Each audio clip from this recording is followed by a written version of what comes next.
ছাত্ৰ ছাত্ৰীসকলকে সুধিব খুজিছোঁ ইয়াত উপস্থিত থকা কিমানে বাৰু APSC পৰীক্ষা দিবলৈ মন কৰে হাত দাঙিব পাৰিবনে APSC ACS বা IAS যথেষ্ট সংখ্যক আছে মই যেতিয়া জানুৱাৰীত APSC পৰা ৰিটায়াৰ হ'লো তেতিয়া তাৰে কিছুদিন পিছতে উপাচাৰ্য ডাঙৰীয়াই মোক ফোন কৰিলে যে আমাৰ গুৱাহাটী ইউনিভাৰ্চিটিত এটা ইনিচিয়েটিভ লোৱা হৈছে যে Guwahati university initiative for competitive examination তো এই চেণ্টাৰ এটা খুলিছে আৰু তাতে বিভিন্ন প্ৰতিযোগিতামূলক পৰীক্ষাৰ কাৰণে ছাত্ৰ ছাত্ৰীসকলক প্ৰিপাৰেশ্যনৰ ষ্ট্ৰেটেজি আৰু কি ধৰণে প্ৰস্তুত হ'ব লাগে তাৰ প্ৰশিক্ষণ দিয়া হয় আৰু তাৰ দায়িত্ব ল'ব লাগে বুলি মোক অনুৰোধ কৰিলে মই ভালেই পালোঁ কাৰণ মই APSCত জইন কৰাৰ আগতেও প্ৰায় 20-30 বছৰ ACS আদিৰ কিতাপ লিখাৰ লগত জড়িত হৈ আছিলোঁ আৰু তেনেকুৱাকৈ এটা মোৰ এটা কেপাচিটি এটা বিল্ড আপ হৈছিল যে কম্পিটিটিভ এক্সামৰ কাৰণে কেনেকৈ আচলতে প্ৰস্তুত হ'ব লাগে মই ফেব্ৰুৱাৰী মাহত ইয়াতে সেই চেণ্টাৰটোত জইন কৰিলোঁ সেই চেণ্টাৰটো মই তোমালোকক বহুতে হয়তো গম নোপোৱা ক'ত আছে জালুকবাৰী ফালৰ গেটখনেৰে মানে পূব ফালৰ গেটখনেৰে যদি সোমাই আহা ৰাইট হেণ্ড চাইডে এটা বিল্ডিং আছে তাতেই ফাৰ্ষ্ট বিল্ডিং যিটো আছে ৰাইট হেণ্ড চাইডে তাতে প্ৰি এক্সামিনেশ্যন ট্ৰেইনিং চেণ্টাৰ এটা আছে আৰু তাতেই প্ৰশিক্ষণৰ যিবোৰ শ্ৰেণী বা ক্লাছ বা ছেশ্যন তাতেই অনুষ্ঠিত হয় পিছত তোমালোকে গম পাবা আৰু মোক জনাইছে যে এই APSC আৰু অন্যান্য পৰীক্ষাৰ বাবে আমি এটা সুকীয়াকৈ আজি যেনেকৈ অৰিয়েণ্টেশ্যন প্ৰগ্ৰেম কৰিছে তেনেকৈ এটা বেলেগ এটা দিনত তেওঁলোকে অৰ্গেনাইজ কৰিব আৰু তাত বিশদভাৱে যে ক্লাছ কোনটো সময়ত হ'ব কিবা ফিজ দিব লাগিব নেকি অকল ACSৰে হ'ব নে বেলেগৰ কাৰণে হ'ব ৰেলৱেৰ কাৰণে হ'বনে নাই ষ্টাফ চিলেকশ্যনৰ কাৰণে হ'বনে নাই বেংকিঙৰ কাৰণে হ'বনে নাই এই গোটেইখিনি কথা বিতংভাৱে তোমালোকক জনোৱা যাব কিন্তু মই আশা কৰিছোঁ ইয়াত যিসকল ছাত্ৰ ছাত্ৰী আহিছে অসমৰ বা উত্তৰ পূৰ্বাঞ্চলৰ বিভিন্ন প্ৰান্তৰৰ পৰা ঠিক এনেকুৱা পৰ্যায় এটা আমিও পাৰ হৈ আহিছোঁ মোৰ দুটা এনেকুৱা অৰিয়েণ্টেশ্যন প্ৰগ্ৰেমৰ কথা মনত আছে মই য'ত পঢ়িছিলোঁ মই মেট্ৰিক পাছ কৰি কটন কলেজত কেইদিনমানৰ কাৰণে আছিলোঁ বেছিদিন নহয় আৰু তেতিয়া আজিৰ নিচিনাই ৰেগিঙৰ এনেকুৱা ইমান হেৰি নাছিলে এফিডেভিট আৰু সেই এমাহ মানে বেধুম ৰেগিং খাইছোঁ আৰু আবেলি হোৱাৰ লগে লগে ভয় লাগি যায় আৰু এতিয়া আজি ৰাতি কি কৰিব লাগে তো সেইখিনি মানে সেই সময়ত উচ্চ শিক্ষা মানে আছিল মানে ৰেগিং তো সেইখিনি সময়ত আজিকালি ল'ৰা ছোৱালীৰ নিচিনা নহয় আজিকালি ল'ৰা ছোৱালীয়ে খুব হেল্থ কনচিয়াছ সজাগ হয় সেইখিনি সময়ত মানে কলেজ পালে বা ইউনিভাৰ্চিটি পালে চিগাৰেট খোৱা আৰম্ভ কৰি দিয়ে আৰু তেতিয়া আজি যেনেকৈ উপাচাৰ্য ডাঙৰীয়াই লেকচাৰ দিছে কেনেকুৱা হ'ব লাগে কেনেকৈ আগবাঢ়িব লাগিব তেতিয়াও মানে কটনৰ প্ৰিন্সিপাল গোবিন্দ ডেকা তেখেতে আন্তৰ্জাতিক স্তৰৰ আৰু পদাৰ্থ বিজ্ঞানী গোবিন্দ ডেকা তেখেতে লেকচাৰ দিছে তেখেতে আমাক ক'লে যে তোমালোকক দুটামান কথা কওঁ আহে মানে তেওঁৰ এটা ভাষাৰ ঠাঁচ এটা আছিল চিগাৰেট খাই ঘূৰা তোমালোকে মই চিগাৰেট খাব মানা কৰা নাই এটা কিনা এক পেকেট কিয় কিনা আৰু মই বাজাৰতো ঘূৰি তোমালোকক দেখা পাওঁ ইফালে চিনেমা হলকেইটা বিজুলী গ্ৰীণ উৰ্বশীৰ কাষত তোমালোকে সদায় মানে চিনেমা চাবলৈ যায় আৰু চিনেমা চাব যাওঁতে লাইনত থিয় হৈ থকা টিকেট কাউণ্টাৰটোৰ আগত কিমান সময় থিয় হ'ব লাগে চিনেমা চাওঁত মই বাধা দিয়া নাই কিন্তু হাতত ফিজিক্সৰ কিতাপখনো লৈ যাওঁ মাজে মাজে পঢ়ি থাকিব পাৰোঁ তোমালোকে এই দুটা কথা মোৰ মনত আছে এতিয়া তাৰপিছত মই বাহিৰত গুচি গ'লোঁ পঢ়িবলৈ তো দিল্লী স্কুল অফ ইকনমিক্সত ঠিক এনেকুৱা ধৰণৰ এটা অৰিয়েণ্টেশ্যন প্ৰগ্ৰেম আছিল তাত এষাৰ মোক কথা কৈছিলে, এতিয়াও মনত আছে। তেতিয়া কৈছিল যে এতিয়ালৈ তোমালোকে যিবোৰ ছাবজেক্ট যি ধৰণে পঢ়ি আহিছা সেইবোৰ পাহৰি যোৱা। Forget everything what you have learned. University education to completely better. তো সেই লাইনটোৰ কিছু কথা মই পিছত অনুধাৱন কৰিব পাৰিলোঁ যে ঠিক লিটাৰেলি সেই কথাটো কোৱা নাই যে আচলতে ইউনিভাৰ্চিটি পোৱাৰ লগে লগে ছাবজেক্টবোৰ আমি বেলেগ ধৰণে চাব লাগিব। গ্ৰেজুৱেশ্যনত আমি হয়তো ভাৰতৰ সংবিধানখন শিকাইছে, কনষ্টিটিউশ্যন শিকাইছে, কিন্তু ইউনিভাৰ্চিটিলৈ অহাৰ লগে লগে সংবিধানখন আমি বেলেগ ধৰণে চাব লাগিব যে এই সংবিধানখন নহৈ পেলাই বেলেগ এখন সংবিধান হ'লে ভাৰতবৰ্ষ চলিলে নে নাই, চলা সম্ভৱ হ'লহেঁতেন নে নাই। এই ক্ৰিটিকেল থট এটা ডেভেলপ কৰিব লাগিব। আৰু ইউনিভাৰ্চিটিত পঢ়া মানুহতে আমাৰ যিবোৰ ৰুৰেল এৰিয়া আছিল, আমাৰ গাঁও অঞ্চলত আছিল, MA/MSc পঢ়া মানুহ আমি চিৰিয়াখানাৰ মানুহ নিচিনা চাব গৈছিলোঁ বা মাষ্টাৰ্ছ কৰিছে ইউনিভাৰ্চিটিত। এইটো বয়সত আচলতে এইটো পৰ্যায়ত আমি ভাষণ দিটো শিকাব লগা একো নাহে, তোমালোকে নিজে শিকাব পৰা হৈছে। তোমালোকে সমাজখন আজিৰ পৰা 10 বছৰ পিছত হয়তো ইয়াত বহি থাকিব তোমালোকৰ নিচিনা ছাত্ৰ ছাত্ৰী। চৰকাৰ চলাব তোমালোকৰ বয়সৰ ল'ৰা ছোৱালী, সকলো ফিল্ডতে তোমালোকৰ এজ গ্ৰুপৰ ল'ৰা ছোৱালীবোৰ থাকিব। আৰু এতিয়া শিকিবলৈ বহুত সহজ বিভিন্ন মাধ্যম আছে। আৰু এটা কথা ভাল লাগে আজিকালি ল'ৰা ছোৱালীবোৰৰ মোৰ, তেওঁলোকে ডাঙৰ কথা একদম নুশুনে। আমি মানে বুৰ্বকৰ নিচিনা আছিলোঁ। আমাক যদি কৈছিল মানে বৰপেটাৰ ল'ৰাৰ লগত বিয়া নহ'বি দে, নহয়, নগাঁও ছোৱালীৰ লগত মানে কোনো প্ৰেম নকৰিবি দে, নকৰোঁ, ভাল লাগিলেও নকৰোঁ। আৰু লখিমপুৰৰ ছোৱালীৰ মিঠা কথা ক'ব, কিন্তু সেইটো ভুল নাযাবি, কিন্তু আঠা লাগা দি লাগি যাবি। মানে ডাঙৰে যি কয় সেইটোৱে বেনাৰ নিচিনা বুৰ্বকৰ নিচিনা চব মানি লৈছোঁ। এতিয়া তেনেকুৱা নহয়, লৈছোঁ কি প্ৰশ্ন কৰিব আৰম্ভ কৰিছে যে ডাঙৰবোৰো ঠিক নহয় আচলতে।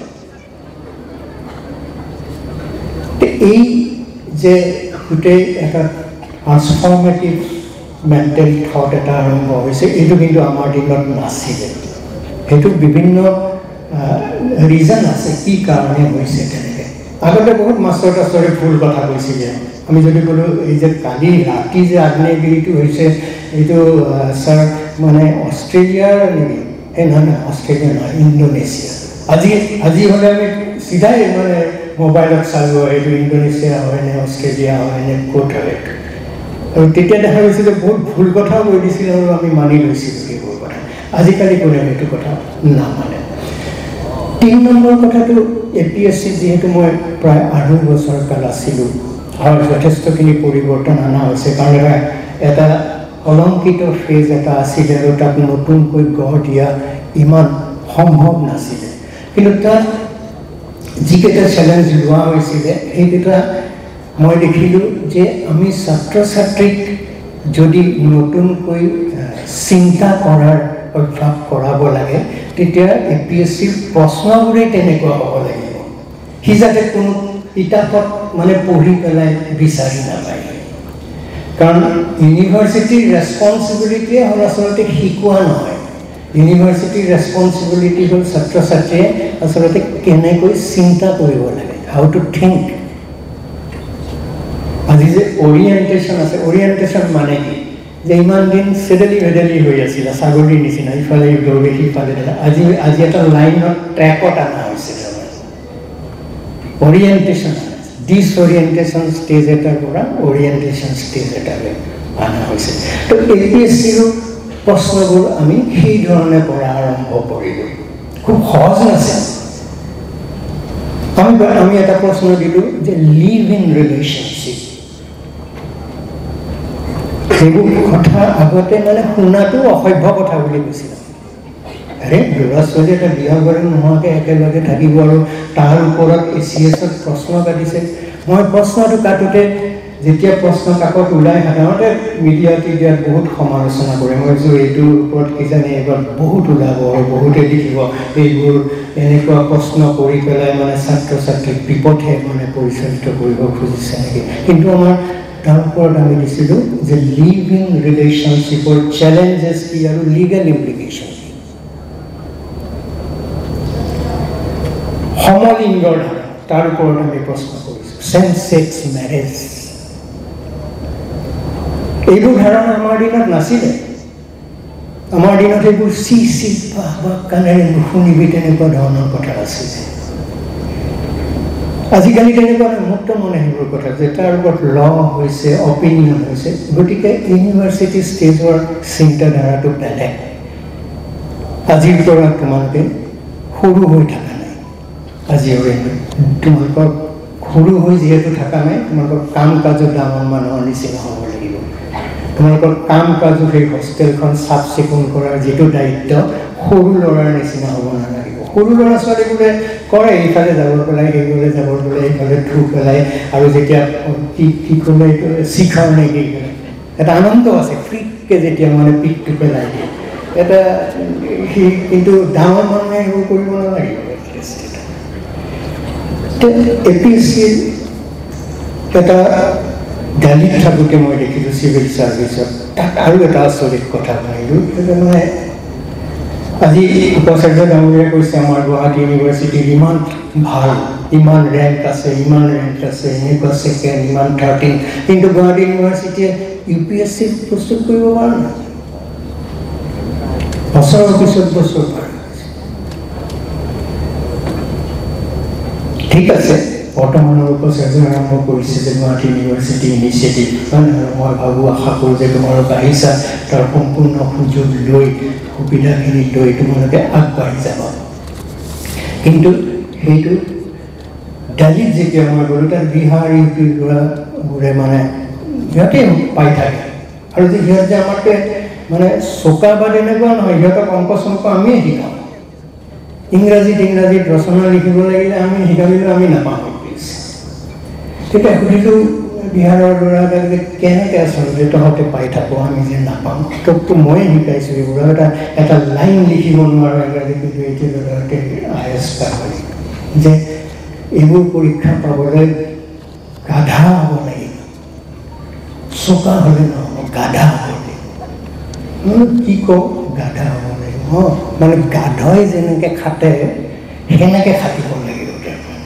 গাধই খাটে নহয় যিয়ে কৰে মানে আমাৰ অসমীয়া ল'ৰাবোৰৰ সেই হাৰ্ড ৱৰ্কৰ হেৰিটো নাই তো গাধা হ'লেহে আচলতে APSC বা UPSC পাব পাৰি এইবাৰ পোৱা নাই পিছৰবাৰ পোৱা নাই তৃতীয়বাৰ পোৱা নাই কাৰণ মই এটা ষ্টেটিষ্টিক্স দেখিছিলোঁ প্ৰায়বোৰ যিবোৰ চিলেক্ট হয় থাৰ্ড এটেম্পটত হয় থাৰ্ড এটেম্পট মানে প্ৰায় গোটেই কমপ্লিট প্ৰচেছটো 5 years মানলৈ চলে মানে 5 বছৰমান লাগি থাকিলেহে একেৰাহে সেই বস্তুটোত চিলেক্ট হ'ব পাৰে কিন্তু APSC মানে যে অকল ACSC তেনেকুৱা নহয় বিভিন্ন চাকৰি আছে ইউনিভাৰ্চিটিত শিকোৱা এনেকুৱা এটা বিভাগ নাই য'ত সেই বিভাগৰ চাকৰি নাই কিন্তু মই দুখেৰে ক'ব লগা হৈছোঁ যে সেইবোৰ পৰীক্ষাটো কিন্তু খুব উন্নত মানৰ ছাত্ৰ ছাত্ৰী নাই যিবোৰ এক্সাম কৰা হয় উন্নত মানৰ এইকাৰণে ছাত্ৰ ছাত্ৰী নাহে তেওঁলোকে যে উন্নত মানৰ নহয় তেনেকুৱা নহয় কিন্তু উন্নত মানৰ হ'বলৈ বা সেই পৰীক্ষাত সফল হ'বলৈ যি ধৰণে প্ৰস্তুতি চলাব লাগে এই ধৰণৰ প্ৰস্তুতি সম্বন্ধে তেওঁলোকৰ কোনো জ্ঞান নাই বা অৱগত নহয় কোনেও কোৱা নাই তেওঁলোকক এই ধৰণে যে কৰিব লাগে নিগেটিভ মাৰ্কিং কি কেনেকৈ ইণ্টেলিজেণ্টলি কোনটো ৰাইট চইচ কৰিব লাগে অপশ্যন কেনেকৈ চিলেক্ট কৰিব লাগে এটা আনচাৰ এটা লিভিং ৰিলেশ্যনশ্বিপৰ এছে এখন মই কেনেকৈ লিখিম 1000 wordsৰ তো এই প্ৰস্তুতি বা এই প্ৰিপেৰেশ্যনৰ এটা তেওঁলোকৰ সময়ৰ ধাৰণা নাথাকে কাৰণে মই ইণ্টাৰভিউবোৰতো দেখিছোঁ খুব এটা ভাল কেণ্ডিডেট পোৱা নাই কিন্তু APSC মানে অকল ACS নহয় বিভিন্ন বিভাগৰ চাকৰি আছে আৰু তাত মই আশা কৰিছোঁ ছাত্ৰ ছাত্ৰীসকলে আগবাঢ়ি আহিব আৰু সেই পৰীক্ষাসমূহৰ কাৰণেও Guwahati university initiative for competitive এক্সামত বিশেষভাৱে প্ৰশিক্ষণৰ ব্যৱস্থা কৰা হ'ব, য'ত নিজৰ ঘৰতে থাকি মানে ইউনিভাৰ্চিটিৰ ভিতৰতে থাকি ক'তো অহা যোৱাত সময় খৰচ নকৰি পেলাই নিজৰ ঘৰতে তেওঁলোকে প্ৰশিক্ষণ পাবলৈ সুবিধা লাভ কৰিব। ইয়াতকৈ আৰু কি লাগিছে? কোনো প্ৰাইভেট কোচিঙত তেওঁলোকে যাব নালাগে, হয়তো কোনো কিবা এটা ন্যূনতম ফিজ তেওঁলোকে দিব লাগিব, কিন্তু লাখ লাখ টকা খৰচ কৰাৰ তেওঁলোকৰ কোনো প্ৰয়োজন নাই। আৰু এটা কথা, ইউনিভাৰ্চিটি যিবোৰ APSC এক্সাম হয় তাতে বহুতে আজিকালি কয় যে মানে অসমীয়া ইংৰাজী শিকাই অসমীয়া মাধ্যমটো নোহোৱা কৰি মানুহে অসমীয়া ভাষা পাহৰি যাব নেকি, তেনেকুৱা ধৰণৰ বিতৰ্ক বহুত হৈ থকা হয়। কিন্তু আমি তেনেকুৱা কথা নহয়। APSC ইণ্টাৰভিউবোৰতো আমি সুধোঁ মানে কি অসমীয়া জানে নে নাই, অসমীয়াত প্ৰশ্ন সুধোঁ। আকৌ কিন্তু এইটো সুধোঁ যে এইটো তুমি ইংৰাজীত দিয়াচোন, ইংৰাজী ভাষাও জানিব লাগিব, কাৰণ লেংগুৱেজ ইজ ষ্ট্ৰেংথ। মই এটা কাহিনী ক'ব খুজিছোঁ, মানে সঁচা কাহিনী। আমাতকৈ বহুত বয়সত ডাঙৰ চন্দ্ৰ কাকা বুলি মাতিছিলোঁ। চন্দ্ৰ কাকাৰ তেতিয়া প্ৰায় 36 বছৰ হৈছিলে আৰু সেই সময়ত আপাৰ এজ লিমিট আছিল মানে 36 ইয়াৰ্ছ। চন্দ্ৰ কাকাই বিয়া চিয়া কৰালে, ল'ৰা ছোৱালীও হ'ল, ইণ্টাৰভিউবোৰ দি থাকে, ক'তো চিলেক্ট নহয়। তো সেইবাৰ মানে চন্দ্ৰ কাকাই ইণ্টাৰভিউ এটা দিব গৈছে আৰু লাষ্ট ইণ্টাৰভিউ। চন্দ্ৰ কাকাই ক'লে যে মোৰ আৰু বয়সত এইটো লাষ্ট ইণ্টাৰভিউ, এইটোত পালে পালোঁ আৰু নাপালে নাই, ভালকৈ প্ৰিপেয়াৰ কৰিছোঁ বোলে। ইণ্টাৰভিউ দিব গ'ল চন্দ্ৰ কাকাই। আহিলে সন্ধিয়া যেতিয়া আমি বজাৰৰ চকত লগ পালোঁ যে চন্দ্ৰ কাকা কেনেকুৱা হ'লো ইণ্টাৰভিউ, বোলে ঠিকে আছে। কি সুধিলে যে মই চব চাই গৈছিলোঁ, এইবাৰ মানে মোক যাতে একোতে মানে বিফল কৰিব নোৱাৰে। প্ৰথমটোত অলপ মই জাতকা খালোঁ। মই কি সুধিলে যে অৰুণাচলৰ 5খন জিলা আৰু এই জিলাৰ ৰাজধানীবোৰ ক'ত। তো মই মানে 4খন ঠিকে ক'লোঁ, 5 নম্বৰটোত গৈ পেলাই মই মানে লৈ গ'লোঁ 5 নম্বৰ। আমি ক'লোঁ যে একো নাই, এটা নোৱাৰিলে বুলি যে এইটো কম নম্বৰ দিব তেনেকুৱা কথা নাই, বহুতেতো নোৱাৰে। নহ'লে ময়ো সেইটো কথা ক'লোঁ যে ছাৰ এইবাৰ মোক আৰু দিলে দিব চাকৰিটো, ল'ৰা ছোৱালীও ডাঙৰ হ'ল, বিয়া বাৰু কৰালোঁ আৰু আজিৰ পৰা মোৰ আৰু চাকৰি কৰিবলৈ এজ নাই আৰু। তাৰপিছত ঠিক আছে, আৰু কিবা সুধিলে নেকি? আৰু এটা সুধিলে। কি সুধিলে যে শ্বিলঙৰ পৰা গুৱাহাটীলৈ ৰাজধানীখন নমাই অনাৰ ফলত কি সুবিধা আৰু অসুবিধা হ'লে এইখিনি কোৱাচোন। আমি ক'লোঁ এইটোতো সহজ কথা, ঘপককৈ ৰাজধানীৰ গোটেই কাম কাজবোৰ আনি ইয়াত নতুনকৈ অফিচ টফিচ কৰিব লগা হ'ল। আগতে মানুহ কিবা সৰু কাম এটাৰ কাৰণে শ্বিলঙলৈ যাব লাগিছিলে, কাৰো সাধ্য নাছিলে, যিকোনো মানুহ যাব মানে তালৈ যাব নোৱাৰিছিলে। গতিকে গুৱাহাটীলৈ অনাৰ ফলত বহুত সুবিধা হ'ল। অসুবিধা হ'ল কাৰণ বহুত চাকৰিয়ালৰ ঘৰ বাৰী এইবোৰ স্কুল টুল পাতিব লগা হ'ল। তেতিয়া আমি ক'লোঁ এইটোতো নিশ্চয়কৈ ভালকৈ দিছোঁ, দিবিতে ভাই, উত্তৰটো ইংৰাজীত দিব গ'লে নহয়। কৈছোঁ ইংৰাজীত? ইংৰাজীতে তাতে শ্বিলঙত বেডিংবোৰ ইংৰাজীতে, বান ট্ৰাংকত ইংৰাজীতে, মানে ফ্লাইটবোৰ ইংৰাজীতে ভৰাই পেলাই ইংৰাজীতে আমাৰ ট্ৰান্সপৰ্ট বাছত ইংৰাজীতে উঠাই পেলাই ইংৰাজীতে আনি তই গুৱাহাটীত নমা পেলাই সৰু ভাড়া ঘৰত তই ইংৰাজীতে থাক। কবিতে ভাই ইংৰাজীত, ফেন বাহিৰ হৈ গৈছে। লাষ্টত মই হাত জোৰ কৰিছোঁ যে ছাৰ মোক চাকৰি দিলে দিব আৰু নিদিলে নাই, এইটো মই ইংৰাজীত ক'ব নোৱাৰিম। গতিকে এই ইংৰাজী ভাষাটো যে জনা কিমান প্ৰয়োজন, এই কথাটো আমি ইউনিভাৰ্চিটিত অহাৰ লগে লগে আমি ইংৰাজী ভাষাও শিকিব লাগিব। ফ্লুৱেঞ্চি হয়তো নাহিব পাৰে পটকৈ, কিন্তু সময়ৰ লগত সেই বস্তুটো আহি যাব। কাৰণ ইণ্টাৰভিউবোৰত প্ৰায় আমি সেই বস্তুটো, কাৰণ যেতিয়া চিভিল ছাৰ্ভিচ বা বিভিন্ন বিভাগৰ অফিচাৰসকল ছিনিয়ৰ পৰ্যায়লৈ যাব, বিভিন্ন দেশ বা বিদেশৰ বিষয়া কৰ্মচাৰীৰ লগত তেওঁলোকে কমিউনিকেট কৰিব লগা হয়। গতিকে অসমীয়াৰ লগতে ইংৰাজী ভাষাটো জনাৰো খুব প্ৰয়োজন আছে। আৰু এটা বস্তু আমাক সৰুতে ডাঙৰবোৰে খুব মানে ভুল কথা শিকাইছিল, যাৰ পৰিণাম আমি মানে পিছত ভুগিছিলোঁ। আমাক মানে মুখস্থ কৰিব দিয়া নাছিল। সদায় কয় এই মুখস্থ নকৰিবি, আগতে বুজি ল বস্তুটো, বুজি ল। আমি পঢ়ি থাকোঁ, এবাৰ পঢ়োঁ, দুবাৰ পঢ়োঁ, গম নাপাওঁ বুজি পাইছোঁ নে নাই, কিন্তু আৰু যিহেতু মুখস্থ কৰিব দিয়া নাই, মুখস্থ নকৰোঁ আমি আৰু বস্তুটো। গতিকে কিন্তু পিছত দেখিলোঁ যে মনত যদি নাথাকে আৰু মনত কোনো বস্তু কেনেকৈ ৰাখিব লাগে এই কথাটো যদি নাজানো, তেতিয়াহ'লে এই APSC UPSC পৰীক্ষাত কেতিয়াও চিলেক্ট হ'ব নোৱাৰে। কাৰণ এইটো সহজ কথা নহয়, কাৰণ এক্সামৰ দিনা প্ৰশ্নখন দিয়াৰ লগে লগে মনত পৰিব লাগিব। অকল কিতাপ পঢ়ি বুজি পালেই নহ'ব, বেলেগ বেলেগ এতিয়া আমি সৰুতে চিঞৰি কিতাপবোৰ পঢ়িছিলোঁ। আমাৰ আগতে সেইকাৰণে, কাৰণ মাক দেউতাকে যাতে শুনি থাকে, যেনেকৈ মুখস্থ কৰি থাকিব পাৰোঁ যে কি পঢ়িছোঁ নিজেই গম নাপাওঁ। তাৰপিছত তো এনুৱেল পৰীক্ষা আহিলে স্কুলত, এনুৱেল পৰীক্ষাত আগতে তাৰমানে স্কুলত এটা ধৰা বন্ধা প্ৰশ্ন এটা আছিল যে তুমি জনা আৰু ভাল পোৱা এটা অসমীয়া কবিতাৰ প্ৰথম 8 শাৰী মুখস্থ লিখা। তো এনুৱেল পৰীক্ষা চলি আছে,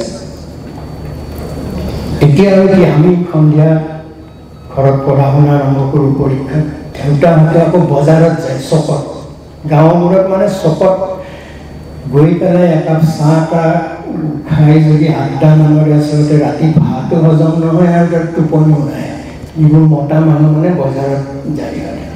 তো মোৰ পিতাই যেতিয়া সন্ধিয়া বজাৰৰ পৰা আহিলে, আহি আমাৰ ঘৰৰ ওচৰে পাজৰে মোৰ লগত পঢ়া আৰু বহুত ল'ৰা ছোৱালী আছে। তো প্ৰথম ঘৰটো পাই মোৰ লগত ক্লাছমেট এজন, তাৰ নাম নৱ আছিল। নৱৰ ঘৰৰ সন্মুখত যেতিয়া এন্ধাৰ হৈছে, তেতিয়া বজাৰৰ পৰা আহিছে, নৱৰ ঘৰৰ সন্মুখ যেতিয়া পালে, পিতাই শুনিলে নৱই কিবা এটা চিঞৰি মুখস্থ কৰি আছে। বহুতবাৰ মুখস্থ কৰিছে,